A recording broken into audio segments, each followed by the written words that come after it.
All right, it's time to talk about the only thing that saved the NASCAR weekend. Here it is. Lap number 2, Kyle Busch gets put 3 wide off their initial start by Ricky Stenhouse. Kyle Busch didn't like it and ends up putting Ricky Stenhouse in the wall.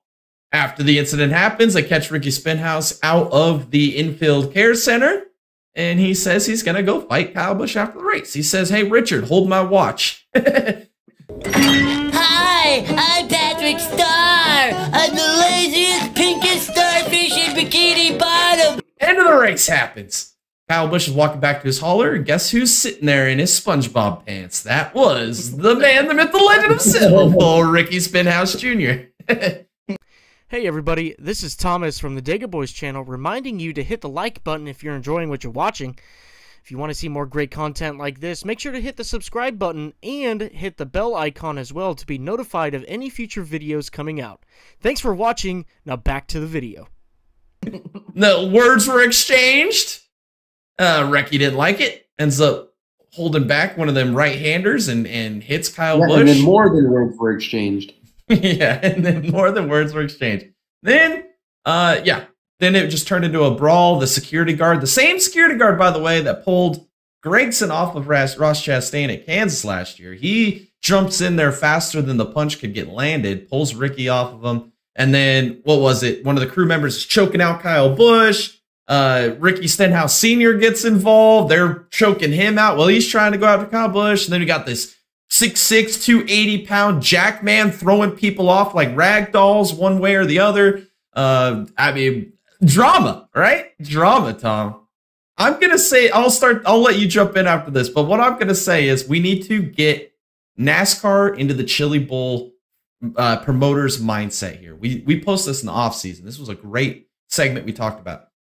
We need to let these boys fight. We need to let these boys fight. My opinion here is, if 2 drivers are going to fight, we get a couple officials over there. We get one dedicated each crew, and then we get one dedicated to the drivers. Let these guys fight. You know when a fight is over when somebody hits the ground or they just wear each other out, because that's what's going to happen most of the time. These drivers aren't fighters. It's going to be a little clumsy little exchange of hands, and it's over, right? This official that in the lime green that pulled off Ricky Stenhouse Jr. out of this fight should be fined. You should not break up a fight that fast. This guy overreacted way too quick. And then my other thought is, too, if the crew members want to fight, let them fight amongst each other. If one of them puts their hands on another driver, then they get fined or banned for months on end. Who cares? Get rid of that crap. Let the crews fight. Let the drivers fight. We need as many cameras as we can over there. We need to get this telecasted. We need to get the ring out. What did you say, Tom? We need some WWE intro music or something here. Yeah. Let these guys fight, man. Come on. NASCAR needs this moment. And it was ruined. It was taken from us.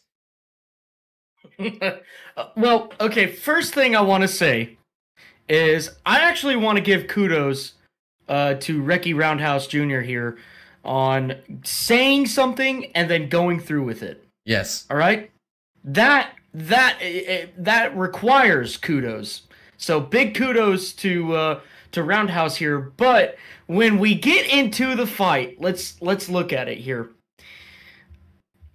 Wrecky went up to Busch and, was saying his deal, and old KFB with his smart-ass remarks was just coming back and hitting him, and Roundhouse had enough of it, man. He was just like, well, did you even look at the replay? And he didn't even give him time to respond. He just right-hooked his ass, and then he's on the ground, and then Roundhouse is going back with another left-hander and gets him right in the rib cage. And then he falls over, and then old Roundhouse Sr. comes in and tries to fight KFB, and KFB is like finally realizing like what the heck is actually going on. Like, oh, did I just get punched? While the SOB's sitting on the ground over there, And so then KFB started grabbing stuff and punching the crap out of Roundhouse Sr. And Sr.'s bleeding off of his right cheek there off of a hit. And then his crew members come in and put him in a headlock. And it's like, you're not even giving the man a chance. Give the man a chance to get up and throw a fist, That whole thing was such a cluster. It felt like. even though it was pretty great TV, we didn't even get to see KFB actually retaliate. And I don't think in a fair manner. But the greatest thing that came out about that was the quote by KFB. Old Roundhouse Jr. came back and he said, "I'm going to wreck you in Charlotte."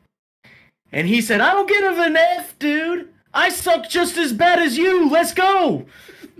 And that right there really just encapsulates that whole fight. It really does. And I just think that that is one of the greatest quotes in motorsports history now. I really do. I love it. Jared, do you have any thoughts on this whole fight? Well, I agree wholeheartedly with Jay. I said this when was it when Chastain and Lyle fought? Yeah.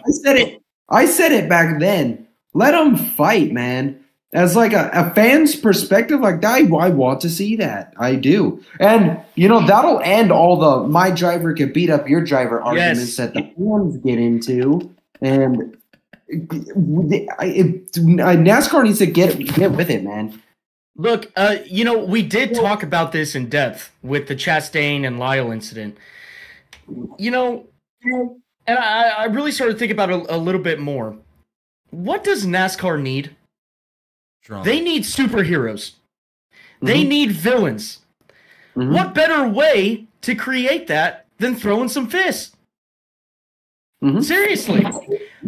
Like Jay and I and Jared, we've been talking about this since the Chastain deal. Let the drivers duke it out, all right? If the crew wants to fight, let them fight, but let it only be between the crews.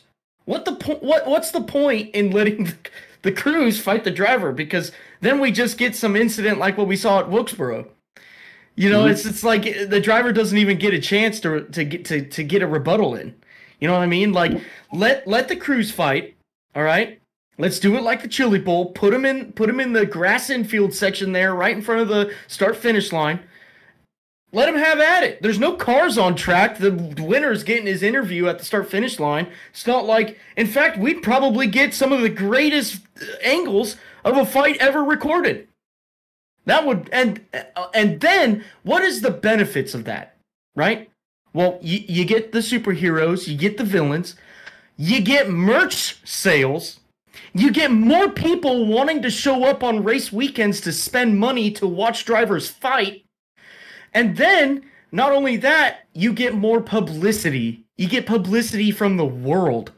F1 doesn't do this. F2 doesn't do this. WEC doesn't do this. IMSA doesn't do this. IndyCar doesn't do this. NASCAR does, though. Hey, you want to see some redneck scrap? Watch a NASCAR race. Yeah, it's the most American thing ever. I mean, every time when I think of like how we could do these fights, bring them out to the front start finish line, I always go back to the John West Townley and Spencer Gallagher fight. That fight was terrible, and that's what we're gonna see a lot more of with these drivers fighting each other. But the officials didn't do anything; they let those guys fight, and then they quit themselves. They didn't have to break it up. For anything, yes, you have. There's some drivers out there fighting that you'll just get the comedy factor out there. Yeah. I think NASCAR should just go full blown in this and just let these drivers just go at it and do anything. The only thing NASCAR shouldn't let their drivers do is give commencement speeches. That's the only thing, because it's not working out for NFL. Yes. Look, I'll tell you one thing though. If there aren't beer cans being thrown on the track after the race, being thrown at drivers, then what are we doing? Yes. Yeah, exactly. We want the cheers. We want the boos. We want we want the fans being as invested as the drivers are.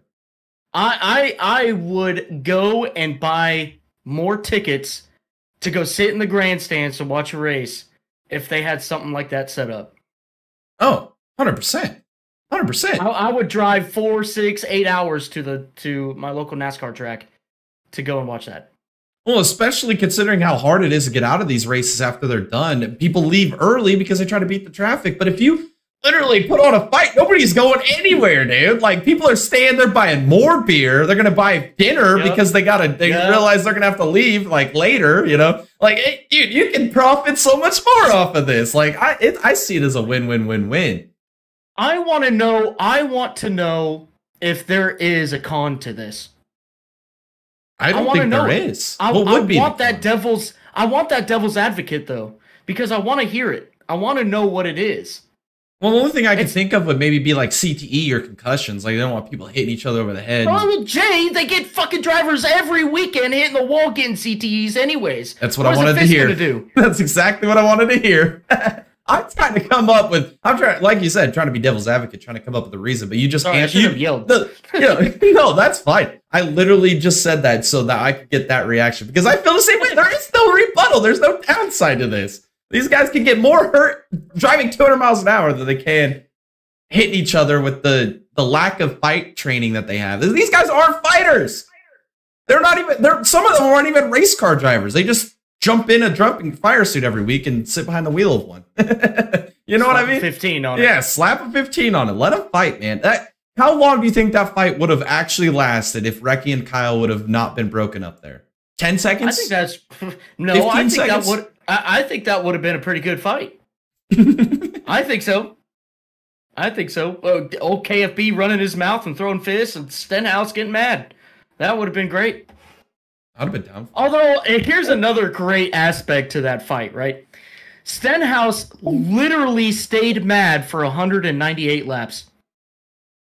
Well, like you said, though, to start your whole entire thing, though, Tom, he said he was going to do it, and he did it. I mean, how many other drivers would have done that? I don't think there's very many that would have lived up and did what Ricky did. Like, he sat there and had 198 laps, an hour and a half to think about his decisions. And he still went through with it in the SpongeBob pants.